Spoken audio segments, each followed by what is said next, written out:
তার কোনো প্রয়োজন নেই। আদের দাদারা বানে বানে সুসায় সাগর বড় ঘরে নিয়ে যায় কবি শৈলবাড়ি। অশ্বিনী অনন্ত সংখ্যানী সাগর কবে পারিয়াছে ভাই বাড়ি শূন্য করিতে তাহারে? শুনিয়াছে অবস্থ শুষেছে একবার যোগ বলে। এবার আমিও শুষিব ওই তরণের গল্প। অসভ্য অসভ্য আছে তবে লক্ষণ। প্রভু মোর যুক্তি সমঝি তবে বলি আমি। বলো মিত্র ভীষণ কি হয়েছিল সব? শুনিয়াছে সূর্য বংশত হইয়াছে সাগরের সৃজন, সে কারণে কৃতজ্ঞতার আবদ্ধ তোমাদের কাছে। তাই আজ সাগরের পূজা করি শান্ত করে গতিবেগটা। তারপর নর ও নীল নামে শিল্পী আছে, কবি সৈন্য আছে, তাহাদের সাহায্যে সাগরের বুকে কোনো সেতুর বন্ধন। উপযুক্ত উপযুক্ত যুক্তি তুমি জানিয়েছো রাজমাতা। যাও বন্ধু করে দাও আমার পূজার আয়োজন। আজই আমি সাগরে করিব বন্দনা। আর সুদ্বীপ রাজনকে বলো সেতু বন্ধনের ব্যবস্থা করতে। প্রভু এসো সখা, এসো ধার্মিক। এতদিন আমি আশ্চর্যে বসেছিল সাগরের পাড়ে। ধর্মপ্রাণ বিভীষণ, তুমি ছিলে রাবণের কাছে। তাই এতদিনে রাম অন্ধকার দেখেছি নয়নে। ভেবে ভাগ্যবান আমি। বন্ধুরূপে আসলে দুয়ারে, দেখাইলে পথ, অন্ধকারে করে দিলে আলোর সন্ধান।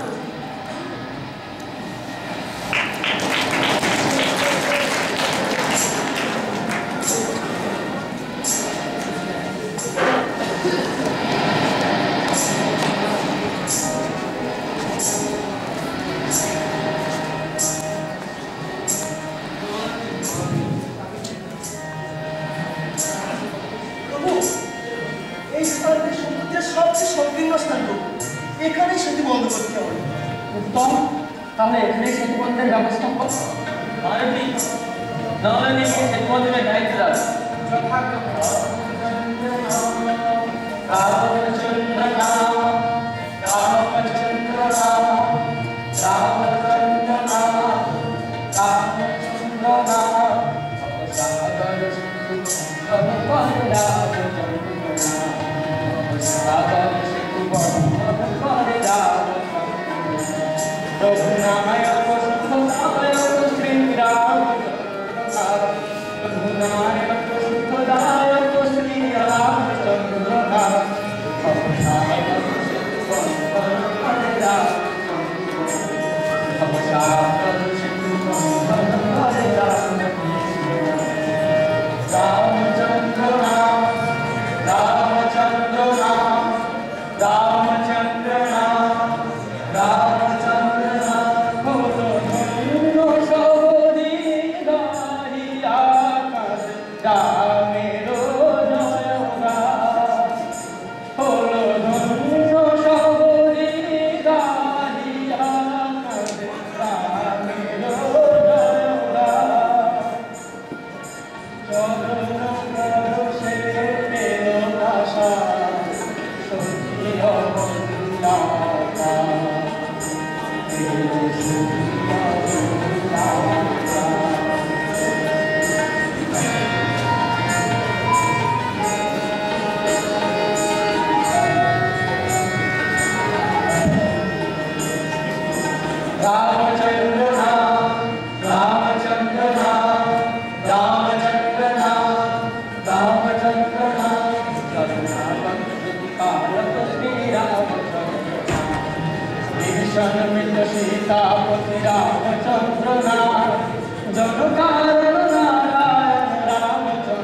শোনো রামচন্দ্র নাথ, সর্ববিঘ্ন ভয় নাশয় রামচন্দ্র নাথ, সর্ববিঘ্ন ভয় নাশয় রামচন্দ্র নাথ, ভবসাগর সেতু বন্ধন করে রামচন্দ্র নাথ, ভবসাগর সেতু বন্ধন করে রামচন্দ্র নাথ, ভবসাগর সেতু রামচন্দ্র নাথ, রামচন্দ্র নাথ, রামচন্দ্র নাথ,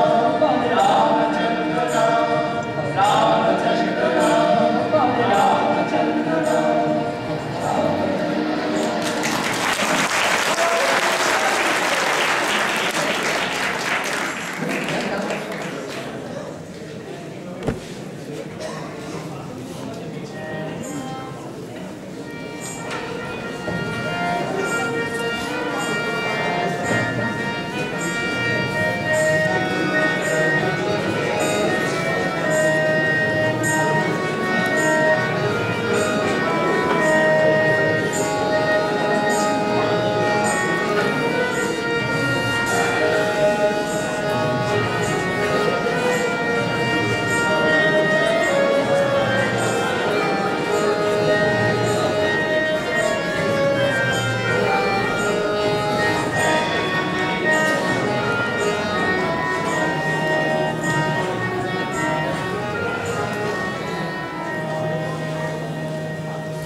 বিভীষণ আমার ভাই, হ্যাঁ আমারই ভাই।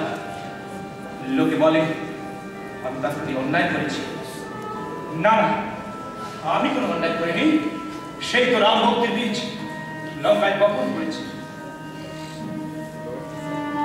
তার ছেলে সে আমার খুব প্রিয়। আমি তারপরে আঘাত দিয়েছি। তরণী, তরণী, তরণী, এই তরণী, এসো।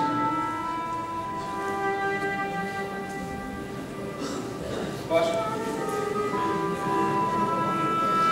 এই দেখো, তোমার জন্য কি সুন্দর তরবারি নির্মাণ করেছি। দেখো দেখো, কি সুন্দর তরবারি।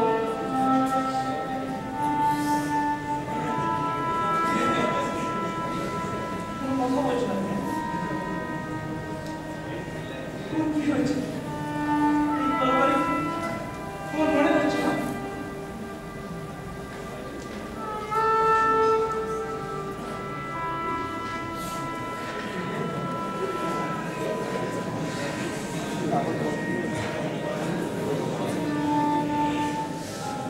মহারাজ, কি খবর মহারাজ?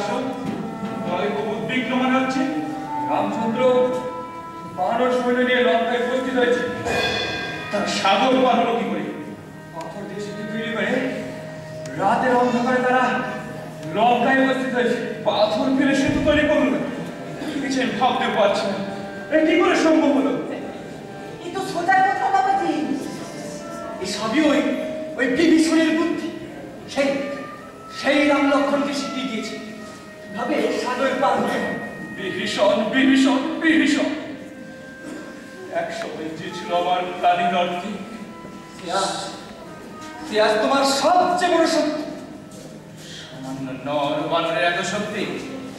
যাও মহারাজ, সমস্ত সৈন্য নিয়ে তাদের উপর আক্রমণ কর।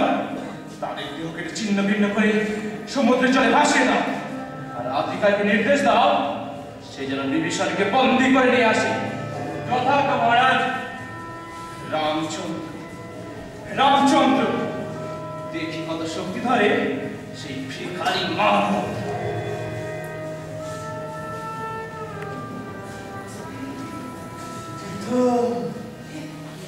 যুদ্ধ শুরু হয়ে গেছে।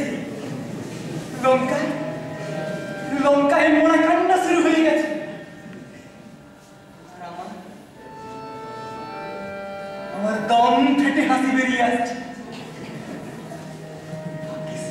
রাবণ বাবা দেখি বিভীষণের নামে 5খানা করে লাগিয়ে তাকিয়ে দিয়েছে। তাই না তাকে তাড়িয়ে দিয়েছে। বেশ সাপে বর হয়েছে। শত্রুপক্ষে যোগ দিয়ে সবাইকে সবাইকে ওই জমির বাড়ি পাঠানোর ব্যবস্থা করেছে। বাবা, এ কি আজাদ বুদ্ধি, কালনেমির বুদ্ধি। এদিকে রাজাকে বলে ছত্রভঙ্গকে দূতের কাজে লাগিয়ে দিয়েছি। যুদ্ধক্ষেত্রে যাবে আর সংবাদ নিয়ে আসবে। তারপর হয়তো শত্রুপক্ষের একখানা তীর তার বুকে লাগবে। কি বলো? ছত্রভঙ্গ হবে না বোনাই, হবে না। শত্রুপক্ষ হলো আমি যে দূত, এই দূতের গায়ে ভুলে ওদের একটা কাঁটা নজর দেবে। তাই তো তোকে আমি এই কাজে লাগিয়েছি। হাজার হোক, তুই আমার একমাত্র শালা। তাই যেটা তুমি আমার মরণ কামনা করছো, এই ছত্রভঙ্গ বিশ্বাস কর, মরবো না, মরবো না। এই তোমার মরণ না দেখে আমি কিছুতেই মরবো না। তুই আমার মরণ দেখতে চাস? হ্যাঁ হ্যাঁ চাই, তুমি মরবো না, তুমি মরো। লঙ্কা রাক্ষস বলে একটা হাত ছেড়ে বাঁচো। কেন রে, কেন? আমি লঙ্কার কি ক্ষতি করেছি? কি ক্ষতি করেছো দেখতে পাচ্ছ না? তোমারই পরামর্শে রাজা সীতা হরণ করেছে। তোমারই জন্য সোনার লঙ্কায় রাম রাবণের যুদ্ধ।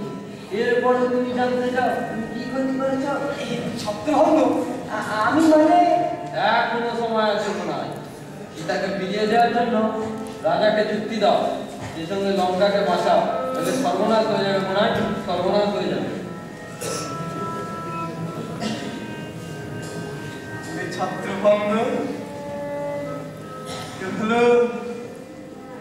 এ হলো রাজার মান অপমানের ব্যাপার। আমি রাজাকে ফিরিয়ে দেওয়ার যুক্তি দিলে সে কি মানবে? না না, মানবো না, মানবো না। রাবণ দর্প নিয়ে পৃথিবীতে এসেছে, যতদিন বেঁচে থাকবে কেউ তার দর্প চূর্ণ করতে পারে না। মহারাজ, এই কি মহারাজ, তুমি যুদ্ধক্ষেত্র থেকে ফিরে এসেছো। যুদ্ধের সংবাদ কি? বীর বাহু সেই ভিখারি রাম লক্ষণকে বন্দী করেছে না হত্যা করেছে? চুপ করে আছেন, বলো বলো। মহারাজ, বীরবাহু আতিকায় বিলম্বে কিছুই বজ্র রাবণ যুদ্ধে নিহত।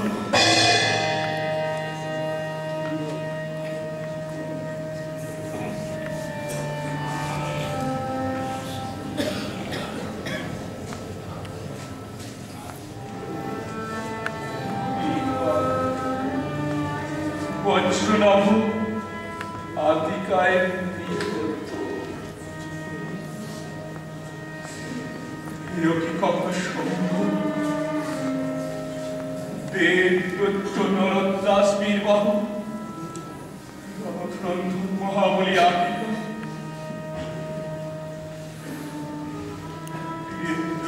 বজ্রনাভ মৃত্যুবরণ করল সামান্য বানর সেনা।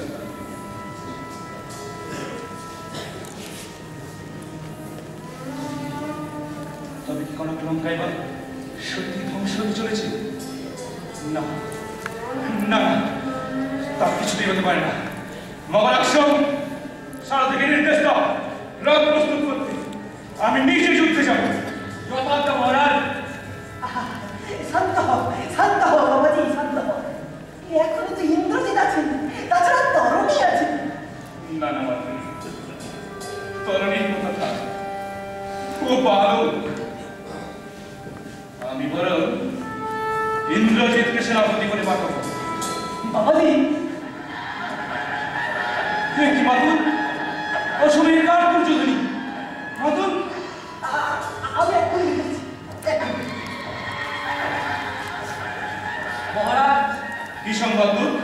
যদি অভয়দান্য একটা কথা বলতে পারি। দেশকে যারা ভালোবাসে তার নির্ভয় আমার সামনে কথা বলতে হবে। মহারাজ, আপনার এই মাতুলকে আপনি একদম বিশ্বাস করবেন না মহারাজ। ও আপনার নয়। ছত্রভঙ্গ, তুমি কার সামনে দাঁড়িয়ে কার সম্বন্ধে কথা বলছো জানো? জানি মহারাজ, কথাটা অস্থির হলো সত্য। এই মাতুরি না তোমার আত্মীয় হয়? যে আত্মীয় দেশের সর্বনাশ চায় সে আমার কাছে শত্রু মহারাজ। কি বললে? মাতুর দেশের সর্বনাশ চায়? অসম্ভব, তুমি ভুল বুঝছো। না মহারাজ, এ ভুল নয়, সত্যি সে দেশ দশ জাতির শত্রু। আপনার জীবনেরও কারণ বর্ণচোরা শয়তান।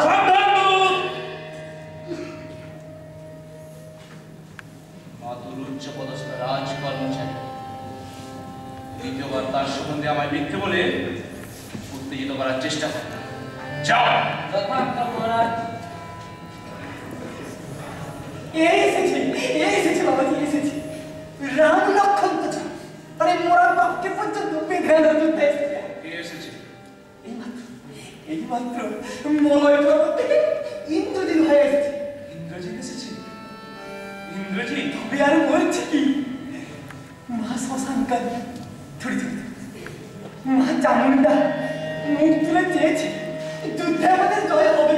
তাই তো ঠিক সময় মতো ইন্দ্রজিৎ হয়ে উপস্থিত হয়েছে। মাতুর, তুমি এবার নিশ্চিন্তে থাকো, ওই নাকে তেল দিয়ে ঘুমোকে যা। ইন্দ্রজিৎ ভয়ে যখন এসেছে তখন ওই সভ্যটাকে একটু প্রকাশ করে ছাড়বে। রামচরণ পিতা, এই তো এসো এসো পুত্র।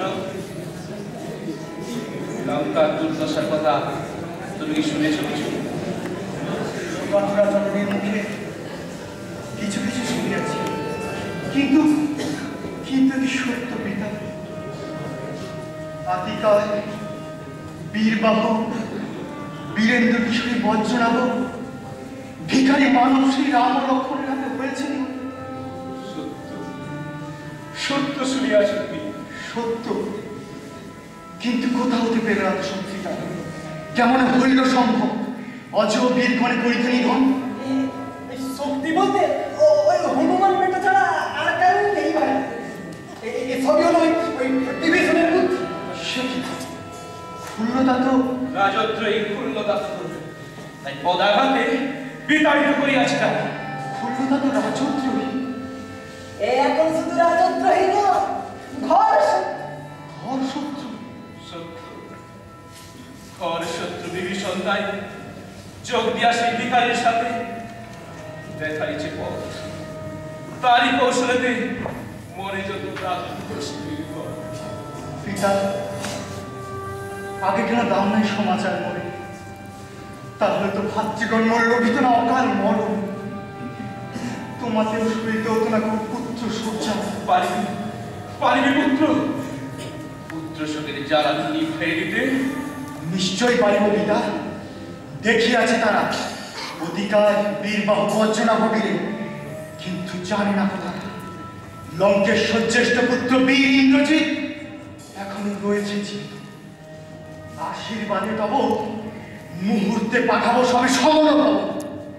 আশীর্বাদ করি, রাবণের উপযুক্ত পুত্র বলে পরিচয় দাও।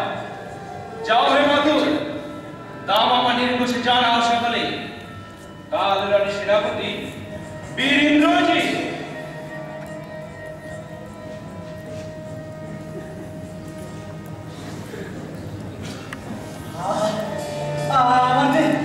আমাদের কি আনন্দ হচ্ছে তা আমি বলে বোঝাতে পারবো না।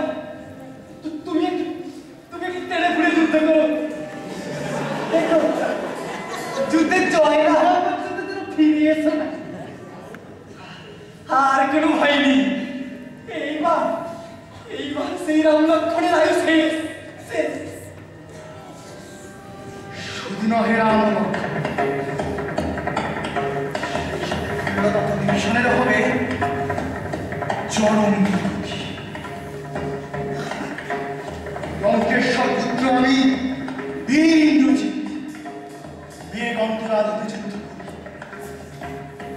করি। মেঘনাথ সামান্য নরবানর নয় প্রতিদ্বন্দ্বী কারান্তক চঞ্চল যেমন অনস্থল মাঝে বন্দি করি সেই মানবে ভাতৃহত্যা জ্ঞাতি হত্যার প্রতিশোধ।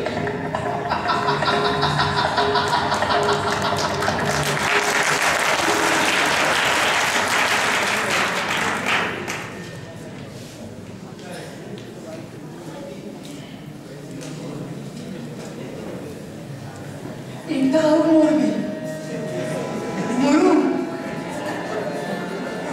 সিংহাসনের কাঁটা একটা একটা করে ধুবে যাবে। আর তোমারা কোনো কলা করলো হবে না। ইন্দ্রজিৎ কি আর এইবার সেই অন্ধক্ষ তোকে সরষে ভুল দেখবে, সরষে ভুল। ওনার ওই রাম লক্ষ্মণ চোখের সরষে ফুল দেখলেও তোমার ভবিষ্যৎ কিন্তু ঘুটঘুটে অন্ধকার। ছত্রভঙ্গ কোথায় যাস? তোমার মস্তক ভঙ্গ করার ব্যবস্থা করো। রাজাকে বলে তো কিছুই বলো না, এখন এই পতাকার ব্যবস্থা আমাকেই করতে। এই ছত্রভঙ্গ তুই যে বলেছিলি তো সেই বন্ধুকে বলে ওই হনুমান বেটা ওকে বলে আমাকে রাজা করে দিবি। এমন আর তার সঙ্গে দেখা করার জন্যই তো তোমাকে এই রণস্থলে নিয়ে এসেছি। তুমি একটু দাঁড়াও, আমি তাকে ডেকে আনছি।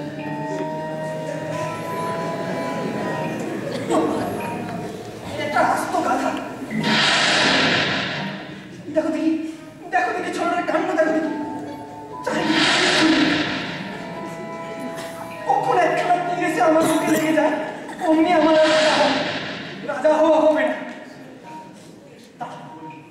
তাড়াবো সবাইকে, তাড়াবো। বেটা আবার রাজার কাছে আমার নামে নালিশ করেছে।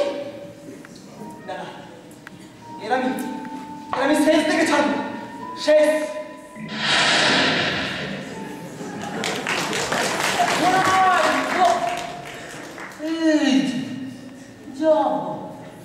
বেটা গেল এত চেষ্টা চরিত্র করে বোনাইকে টেনে নিয়ে যাও, কিন্তু বেটা গেল। সেনাপতি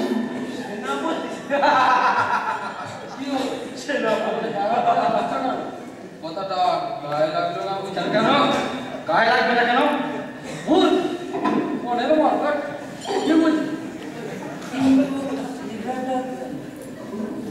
কি হলো সেনাপতি, কি ভাবছো? যুদ্ধ যুদ্ধ বিনা অন্য কোনো চিন্তা নেই আমার মনে। লঙ্কার বাজারে আমি শ্রেষ্ঠ বীর, আর ছত্রভঙ্গ কি ভয় ভয় করছে তো? তবে যাও, যাবো, তবে তবে আবার কি? আমি যাবো। আমার তো ওদের মনে কোনো কথা না। আমার ভদ্রতা শিখিয়ে দিচ্ছি। যুদ্ধের নিয়ম দেয় না, এখানেও না। আমরা একটু তৈরি হতে তবে বলি শোনো, যুদ্ধ করতে করতে যতবার আমি পরিবহন পাই ততবার বিশ্রামের অবস্থা দিতে হবে। তারপর জল খেয়ে হাওয়া খেয়ে পুনরায় নতুন শক্তি সঞ্চয় করে বিপুল বিক্রম আক্রমণ করে যেত। আক্রমণের সাথ খুঁচিয়ে দিচ্ছি। নাই কেন বলতে পারো? ভদ্রভাবে যুদ্ধ। তবে বলেছি যুদ্ধক্ষেত্রে দুই বীর দুই দিকে মুখ ঘুরে না। তারপর 1 2 3 শব্দ হইলে উচ্চারণ পরস্পরকে করিবা না। তুমি ওই দিকে উঠবে না। ঠিক আছে, দাঁড়াও, তৈরি হয়ে আমার মজা দেখা।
রাম নামে জয়ধ্বনি দিয়ে বিপুল উৎসাহে যুদ্ধ করে। সত্যি সকলে কি প্রাণ পণে যুদ্ধ করছে, কিন্তু ইন্দ্রজিৎকে তো দেখতে পাচ্ছি না। কোথায় গেল সেই মায়াবী রাক্ষস? মায়াবী রাক্ষস সম্মুখে তোমার। ইন্দ্রজিৎ, ছেড়ে দাও দ্বার, যাবো আমি শিবিরের কাছে। তুই তো ছাড়ে চোরের নন্দন। যদি মোর মৃত পিতা বালিরাজ এসে প্রবেশিত যায় শিবিরের মাঝে, তবু তার ছাড়িবে অঙ্গদ কুমার। ও, তুমি সেই বালিপুত্র অঙ্গদ কুমার, লঙ্কার রাজসভায় অপমান করেছিলে পিতার মুখ। হ্যাঁ, আমি সেই বালিপুত্র অঙ্গদ কুমার। ভালো হলো পরিচয়, এবার সেই অপরাধে শাস্তি দেব তুমি। আমিও বুঝেছি, একদিন রাজা দশানন আমার পিতার হাতে চরম লাঞ্ছিত হয়ে খেয়েছিল 7 সাগরের জল। আজ নাকি তোরও অদৃষ্টে আছে সেই দুর্গতি। আর তবে দেখা যাক কার ভাগ্যে লেখা আছে অশেষ দুর্গতি।